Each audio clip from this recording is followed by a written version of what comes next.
بسم اللہ الرحمن الرحیم۔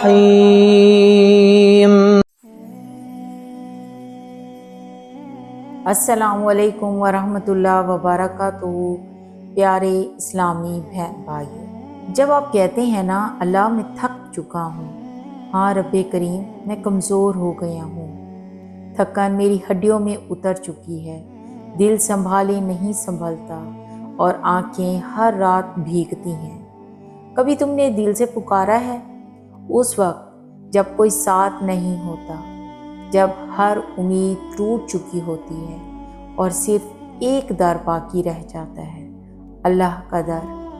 بس وہ لمحہ جب تم اپنے رب کے سامنے گر جاتے ہو اور کہتے ہو یا اللہ میں تھک گیا ہوں، تو جان لو یہ وہ لمحہ ہوتا ہے جہاں سے تمہاری اصل شروعات ہوتی ہے۔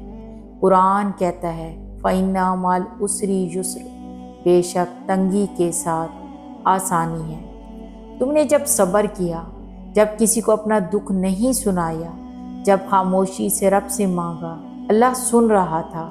تمہارے آنسو، تمہارے سجدے، تمہارے خاموش درد سب محفوظ ہو چکے ہیں۔ کبھی وہ وقت یاد کرو جب تم بالکل تنہا تھے اور رب نے تمہیں سنبھالا تھا۔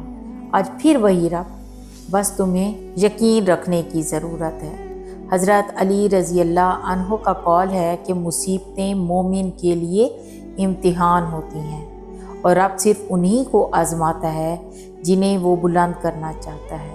تم تھک ضرور گئے ہو لیکن ہارے نہیں ہو، کیونکہ جو اللہ کو اپنا بنا لے وہ کبھی خالی نہیں لوٹتا۔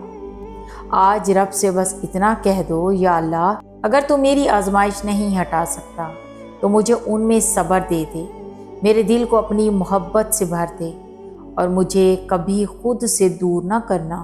یاد رکھو آزمائش کبھی بھی سزا نہیں ہوتی، یہ رب کا قرب حاصل کرنے کا ایک موقع ہوتی ہے۔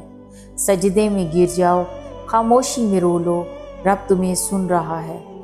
رب تمہارے اندر کے درد کو بھی جانتا ہے۔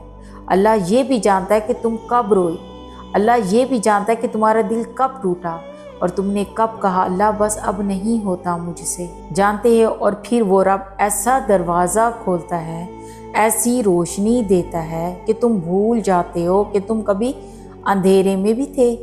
تو اے دل کے تھکے مسافر، بس یقین رکھ اللہ پر۔ یقین کے بعد کوئی تھکا ہوا نہیں رہتا، بس وہ ایک لمحہ آنے والا ہے جب سب تمہاری دعائیں رنگ لے آئیں گی اور رب کہے گا اب میرے بندے کی دعا پوری ہو چکی، بس تھوڑا سا اور صبر، تھوڑا سا اور یقین، تھوڑا سا اور توکل۔